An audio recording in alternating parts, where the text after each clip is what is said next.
Everybody, I'm Matt Garrett, founder and CEO of TGG Accounting, and today we are going to talk about the hot topic of student loan forgiveness and how it might affect the economy and ultimately your business. Before we get started, make sure you click on the subscribe button, and if you're on YouTube, click on the alert notification so you can be notified when we post new videos. Okay, you might have heard that the government is, and really President Biden without Congress, is going through and forgiving student loans. Again, this is not going to be a political comment because I don't really care which side of the political argument you're on, whether you think this is a really great thing, whether you think this is a really unfair thing. There's all sorts of commentary in between. Where I'm going to go is right down the middle with this and talk about what does it do to the economy. And there's a couple of things that are really important. It's the same thing as giving people money, because you're giving money that they don't have to spend. So what's that going to do? That's going to further encourage additional spending, which is going to increase inflation.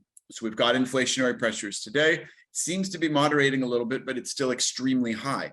So moderating inflation just means it's not continuing to go up. That doesn't mean we don't have massive inflation. The Fed has said they are going to continue to fight this inflation. That is their number one mandate, is to get inflation back under 2%.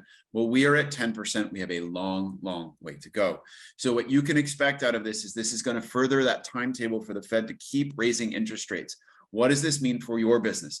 This means loans, lines of credit, any kind of real estate investments, any sort of borrowing that you do, whether it's factoring or using credit cards, whatever that is, all of those interest rates are going to go up. So you need to begin to plan for a long haul type of inflation, not something that just goes up and down, but we're talking about another year, 2 years, 3 years worth of inflation where you've got to be prepared to withstand these, which means first and foremost, take a look at your balance sheet. Understand where your strength is and where your weakness is. What loans do we have outstanding? Maybe this is a time where it actually makes more sense to bring on equity partners as opposed to bringing on debt, because the debt is just getting so expensive.